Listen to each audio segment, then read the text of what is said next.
Supreme court of Pakistan में बड़ी अहम समाअत चल रही है। इलेक्शंस, मुमकिन इलेक्शंस के हवाले से पंजाब KPK में।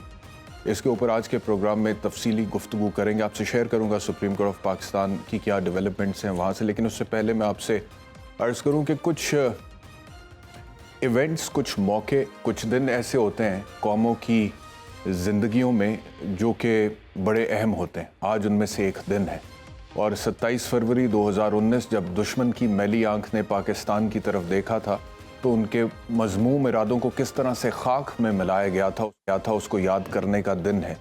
And I have to say that irrespective of all the differences that we have amongst ourselves, चाहे हमारा किसी भी पस मंज़र से क्यों ना ताल्लुक़ हो, सियासी तौर पे या नज़रियाती तौर पर, कुछ मौके ऐसे हैं जहाँ पर हमारा इकट्ठा होना ज़रूरी है। I am a staunch believer in this.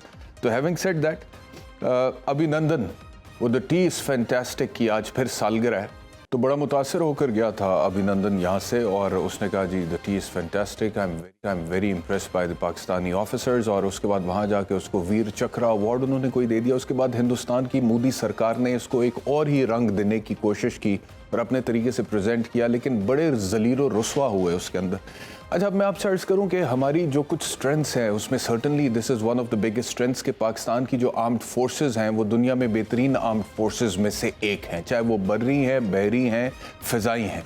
बावजूद इसके कि हिंदुस्तान का डिफेंस बजट हमारे पूरे बजट से ज़्यादा है, लेकिन उसके बावजूद जो हमारी डिफेंस कैपेबिलिटी है वो दुनिया जानती है। 2019 में पुलवामा का ड्रामा रचाने के बाद जब हिंदुस्तान की फ़ौज ने ये स्ट्रेटेजिक स्ट्राइक का ढोंग रचाया और कोशिश की पाकिस्तान में दाखिल होकर, पाकिस्तानी हदूद में दाखिल होकर नुकसान पहुंचाने की, तो with in a few seconds and with in a few minutes उसके जहाज़ को गिराया पाकिस्तान एयरफोर्स के जाबाजों ने और उसके बाद फिर वो गिरा नीचे। उसको लोकल्स जो थे उन्होंने पकड़ लिया, वो उसको मारने लगे थे, लेकिन फौरी तौर पर उसको रेस्क्यू किया पाक फ़ौज के जवानों ने और उसको लेकर गए और उसके बाद 2 दिन के अंदर पाकिस्तान ने अभिनंदन को वापस किया।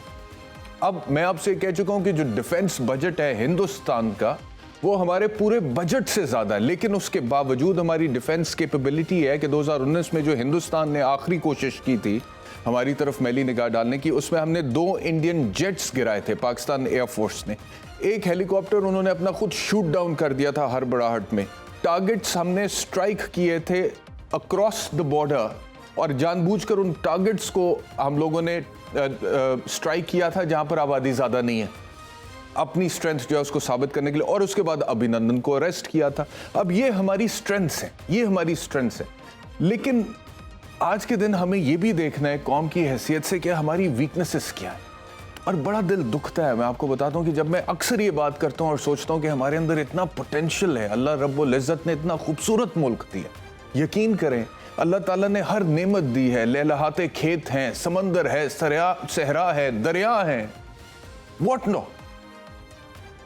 नमक की दूसरी बड़ी कान जो है दुनिया की वो पाकिस्तान के अंदर मौजूद है, लेकिन उसके बावजूद एडमिनिस्ट्रेटिव फेलियर हमारी वीकनेस है जिसकी वजह से हम तरक्की नहीं कर पा रहे। मिसाल देता हूँ, मिसाल के तौर पे हमारे नॉर्दर्न एरियाज इतने खूबसूरत हैं, कश्मीर, गिलगित बल्तिस्तान, नॉर्दर्न एरियाज इतने खूबसूरत हैं। आजकल इकॉनमी वैसी बहरान का बहुत ज़्यादा शिकार है। अगर हम उनको प्रॉपरली यूटिलाइज करें for the purposes of tourism तो हम करोड़ों अरबों डॉलर सालाना अपने नॉर्दर्न एरिया से बना सकते हैं, कमा सकते हैं। इकॉनमी जो है वो बहरान से निकल सकती है। चंद स्टेप्स लेने की जरूरत है, चंद जगहों पे ज़हन बना के, स्ट्रेटजी बना के उसको डिवाइस करने की जरूरत है, लेकिन हम वो कर नहीं पाते। उसकी वजह यह है कि हमारा फोकस दुरुस्त नहीं है। हमारे आपस के झगड़े, प्रॉब्लम्स, इख्तलाफात इतने ज़्यादा हैं कि हमारे नेशनल इश्यूज उसके ऊपर कॉम्प्रोमाइज हो जाते हैं और वो बहुत डैमेजिंग है, ना सिर्फ हमारे लिए बल्कि हमारी आने वाली नस्लों के लिए। मुझे बड़ा दुख हुआ, अभी मैं कश्मीर से होकर आया हूँ, हमने नीलम झेलम के हवाले से सुना था कि जी हाइड्रो पावर प्लांट बन रहा है यहाँ पर। और उससे पहले आपको पता है कि नीलम दरिया जो है, जिसको हिंदुस्तान वाले किशन गंगा दरिया कहते हैं, उस पर उन्होंने किशन गंगा डैम बनाना शुरू कर दिया। पाकिस्तान उसको ले गया इंटरनेशनल आर्बिट्रेशन में। इंटरनेशनल आर्बिट्रेशन का फैसला हिंदुस्तान के हक में आया कि वो वहाँ पर डैम बना सकते हैं। अच्छा जी, वो उन्होंने डैम बना लिया, लेकिन उसके बावजूद हमने चाइनीज़ कंपनी के साथ कंसोर्शियम में यहाँ पर नीलम झेलम पर अपना एक हाइड्रो पावर प्लांट डैम जो है उसको बिल्ड किया। अब उसकी जो कॉस्ट है वो आज के डॉलर के हिसाब से तकरीबन 7 अरब डॉलर में हमें पड़ा। 2018 में वो प्रोजेक्ट मुकम्मल हुआ है और पिछले 8 महीने से वो 7 अरब डॉलर का प्रोजेक्ट जो है वो बंद पड़ा है। और ट्रांसपेरेंसी इंटरनेशनल की ये रिपोर्ट आई है कि तकरीबन $74 मिलियन की उसके अंदर किकबैक्स और कमीशन जो हैं, करप्शन जो है वो हुई है। 8 महीने से वो $7 अरब का प्लांट, हाइड्रो पावर प्लांट जो है वो बंद पड़ा है और सालाना नुकसान जो है 120 अरब रुपए। That is where the problem lies in our country, in Pakistan. ये जो करप्शन है, ये जो एडमिनिस्ट्रेटिव फेलियर है, इसको खत्म कर। अदरवाइज अल्हम्दुलिल्लाह हमारे पास नेचुरली अल्लाह ताला ने इतनी नेमतें दी हैं और उसके बाद खुद जो उसके ऊपर हमने बिल्ड किया है वो तो जबरदस्त है। हमारी डिफेंस कैपेबिलिटी तो जबरदस्त है। अब एडमिनिस्ट्रेटिवली कुछ चीजों को दुरुस्त करने की जरूरत है, तो उसके ऊपर हमें ध्यान देना चाहिए। तो आज जो है इस हवाले से ही आगे बढ़े।